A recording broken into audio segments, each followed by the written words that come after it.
My name's Gabriel, I'm 36, and up until last month, I was the family fixer.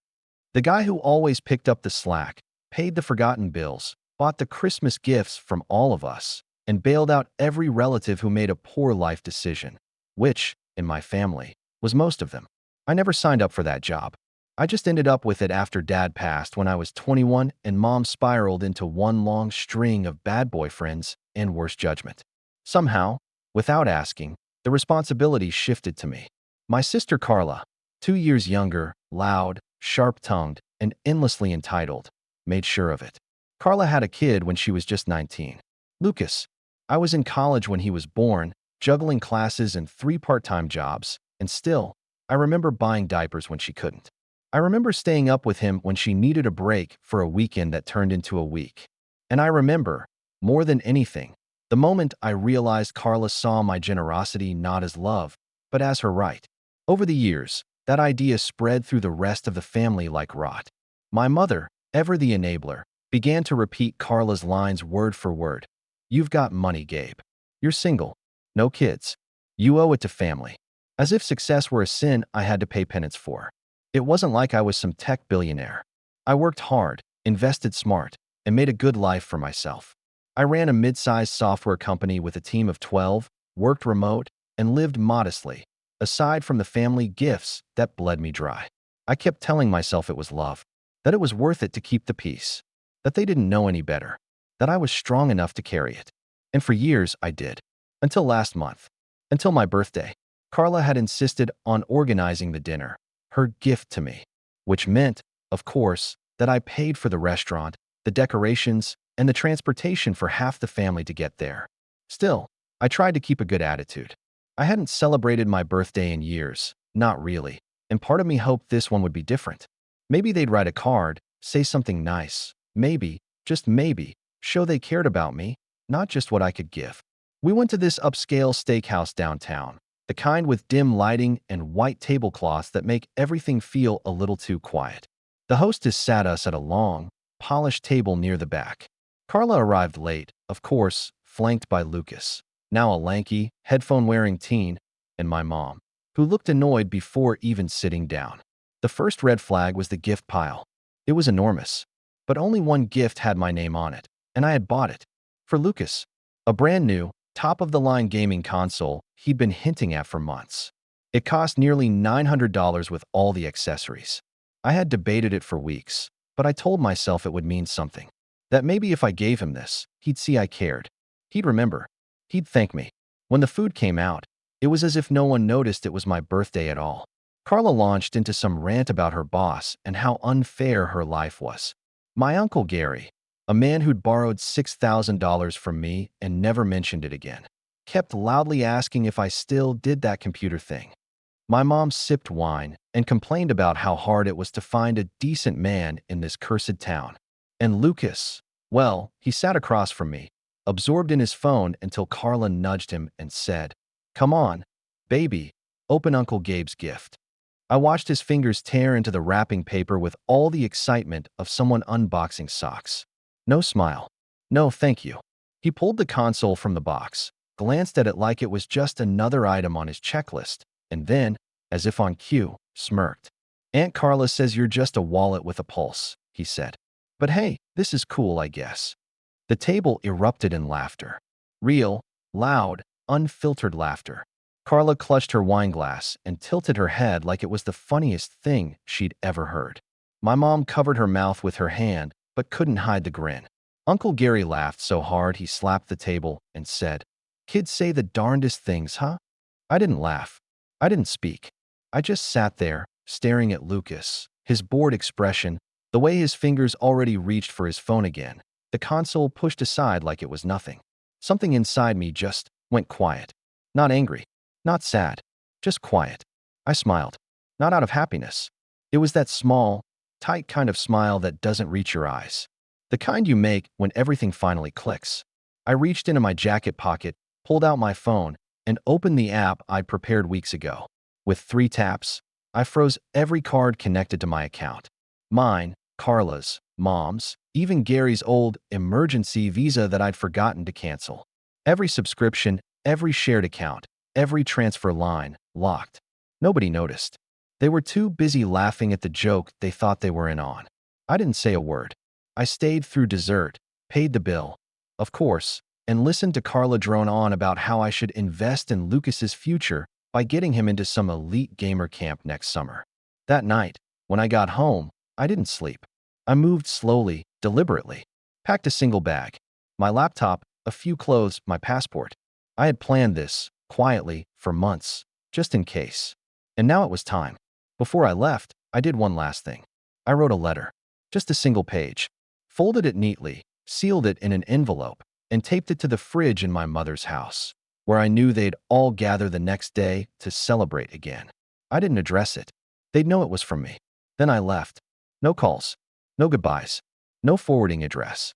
I drove through the night, my phone buzzing every few minutes. Calls, texts, notifications. I turned it off. Somewhere around dawn, at a roadside diner miles from anywhere they'd think to look, I ordered a coffee, opened my laptop, and logged in. The accounts were still frozen. The silence was beautiful. And back home, on the fridge, they found the envelope. Inside the envelope was a single letter, handwritten, in blue ink, on the kind of heavy paper you only buy when something matters. No anger, no insults. Just facts. If you're reading this, I'm already gone. You laughed at me. Not because what was said was funny, but because deep down, you agreed with it. That I'm just a wallet with a pulse. For years, I convinced myself I was helping. That by paying the bills, buying the gifts, covering the mistakes, I was keeping this family afloat. But I wasn't helping. I was enabling. I paid for your silence, your approval, your company, and not once did you offer any of it freely. Lucas, enjoy the console. It's the last gift I'll ever buy you. Carla, maybe teach your son that words have weight, that gratitude matters. And Mom, I'm not Dad. I stopped trying to be a long time ago. You won't find me. I've erased my footprints. No forwarding address, no bank access, no more emotional subsidies. I've left you exactly what you left me over the years. Nothing but an empty chair and an echo. Gabe. That was it. I don't know who read it first or how they reacted, but the text that came in after I powered my phone back on 3 days later painted a picture. Carla, are you serious? This is how you treat your family? After all we've done for you? Mom, Gabriel, you're being dramatic. Let's talk about this. Please call me. Gary, bro, whatever this is about, can we just fix it? I've got bills coming up. This isn't cool. Lucas, not a message. Just an Instagram story of him holding the gaming console with the caption, "Last thing this loser ever bought me." Laughing emoji. I blocked them all. I was staying at a quiet lakeside Airbnb in a small town that barely had Wi-Fi. The quiet, at first, was overwhelming. After years of noise, of constant problems, expectations, family fires that needed putting out, the stillness felt almost fake. But it didn't take long before it became peaceful. I started sleeping through the night again. I read books without checking my email every few minutes. I hiked. I swam. I watched the sun rise without having to think about who needed what from me next. But as peaceful as it was, I couldn't shake the feelings. The grief, mostly. Not for them, but for the years I lost. I realized that for so long, I had believed love looked like sacrifice. That to earn a seat at the table, I had to buy it. That family meant obligation, not choice. And walking away didn't feel like freedom at first. It felt like mourning.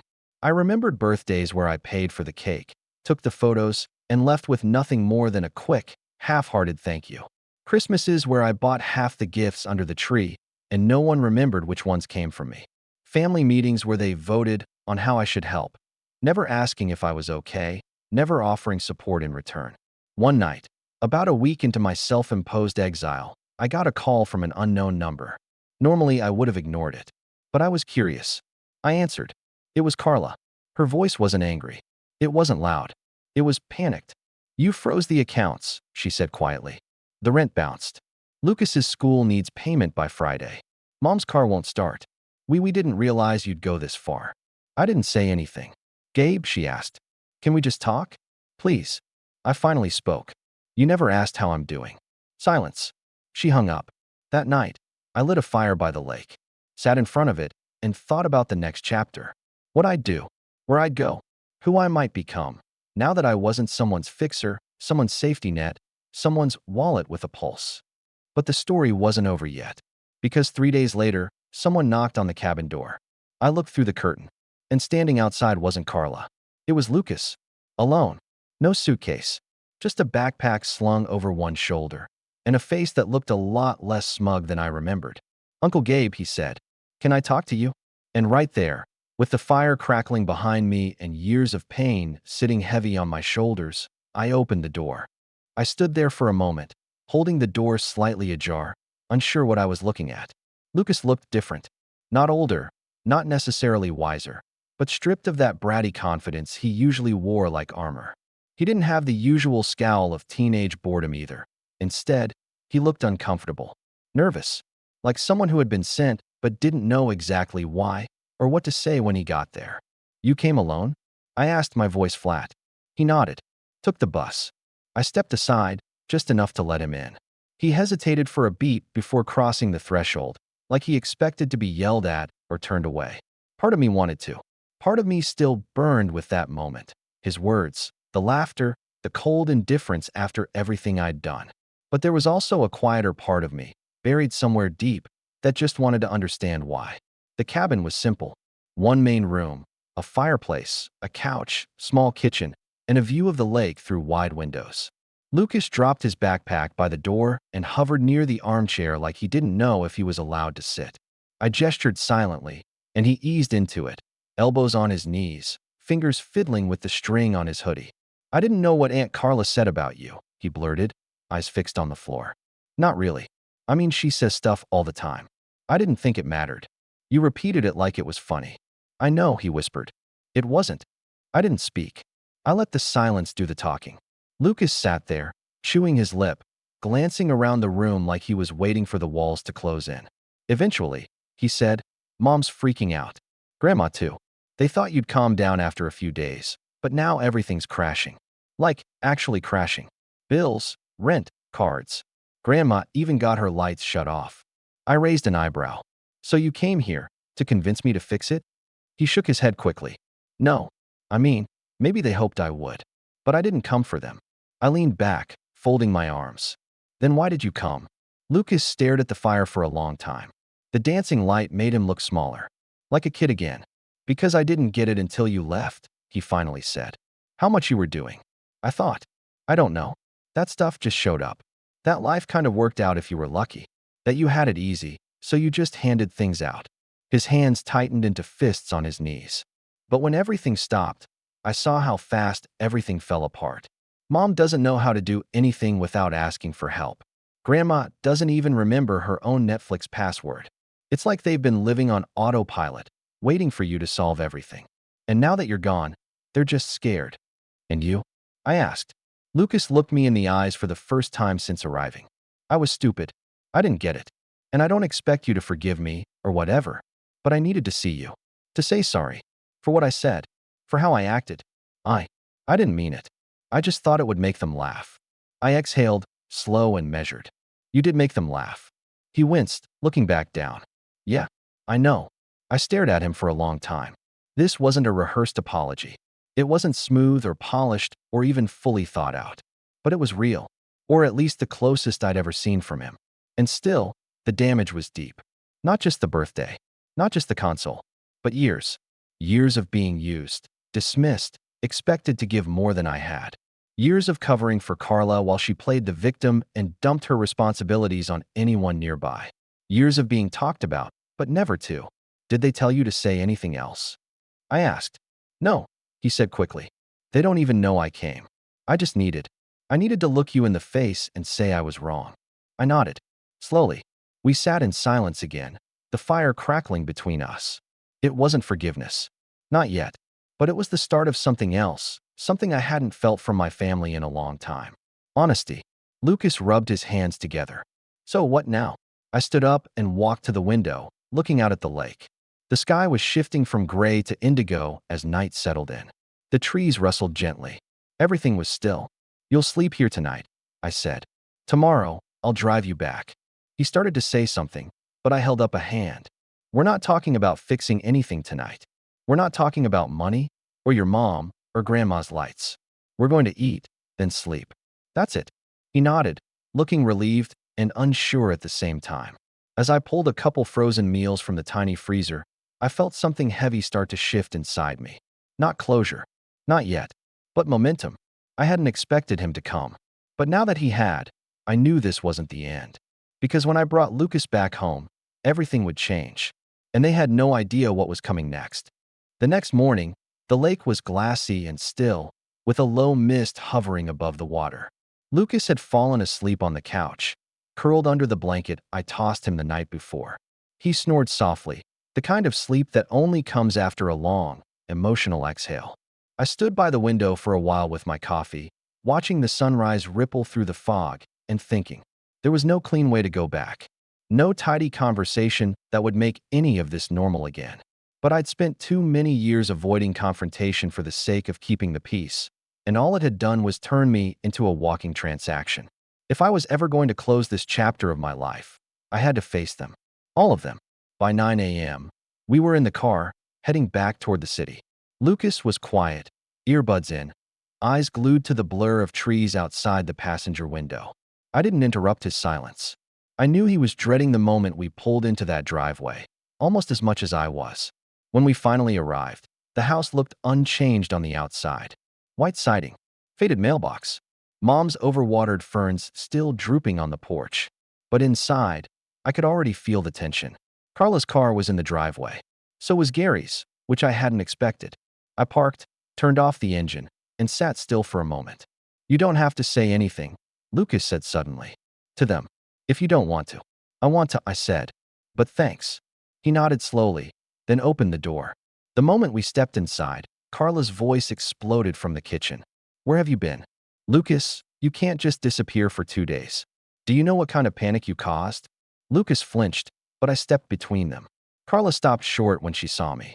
"Oh, look who decided to show up," she said, folding her arms across her chest. "Are you here to finally unfreeze the accounts?" "Because..." "No," I said simply. She blinked. "No, no. And I'm not here to apologize either." Mom walked in behind her, looking frazzled, holding a coffee mug like it was keeping her upright. "Gabriel, honey, can we please just talk about this calmly?" "I've done nothing but talk calmly for 10 years, I said. "I listened when you said I needed to help. I listened when you said I was blessed to be able to give. I even listened when Lucas parroted that I was a wallet with a pulse, and watched you all laugh." Carla rolled her eyes. "Oh, come on. He's a kid. He didn't mean it." "But you did," I said. "You said it. You've said worse behind my back, I'm sure." "That's not fair," Mom cut in. "We've always appreciated what you've done." "No, you expected it," I snapped. "There's a difference." Carla laughed, sharp and cold. "So what? You're just going to cut everyone off? Over one joke? Grow up, Gabe." "This isn't about one joke," I said. "It's about years of being used. Of being guilt-tripped into bailing everyone out. Of watching you all call me family when you needed something, and a ghost when you didn't." Gary stepped into the living room then, looking like he hadn't showered in days. All right. Let's not get dramatic. Just tell us what you want, Gabe. You want an apology? Fine. I'm sorry. Carla's sorry. Mom's sorry. Can we move on now?" I shook my head. "You still don't get it. I'm not angry anymore. I'm done." "Done?" Mom echoed, her voice cracking. "I sold the company," I said. 2 weeks ago. I've been planning it for a while. Quietly. I liquidated everything. Put the money into a private trust, one you can't touch.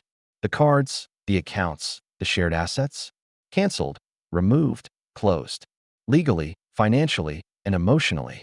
I've separated from this family." Carla looked like she'd been slapped. "You're being ridiculous." "No," I said.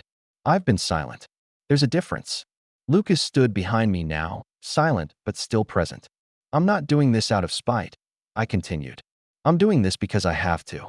For my own sanity. For whatever future I have left. You've all made it clear who I am to you. The helper, the backup plan, the piggy bank. But I'm not playing that part anymore." Mom stepped forward, tears welling up. "Gabe, please. We're your family." I turned to her slowly. "You left me alone at 15 to raise Carla's kid. You told me to quit college so I could work full-time when rent was overdue. You let Carla yell at me in your kitchen and said nothing. What part of that is family?" Her mouth opened, but no words came. Carla scoffed. "So what? You're just going to vanish again?" Go back to your little lake and pretend we don't exist. No, I said. I'll remember you. I'll carry the scars. But I'm not responsible for your lives anymore. You made your choices. Now live with them. With that, I turned and walked to the door. Lucas hesitated, then followed. Wait, Carla said suddenly, voice rising. Lucas, where do you think you're going? Lucas looked at her, really looked. And for once, he didn't flinch. I'm not staying here, he said quietly. I want to go with Uncle Gabe. If he'll let me. Carla laughed, loud and hollow. Are you kidding me? You're 15, Lucas. You don't get to just choose where you live. I talked to a counselor, Lucas said. At school. Last week. I told them what things are like here. About the yelling. About how you treat people. They're opening a case. I'm staying with Uncle Gabe until it's sorted.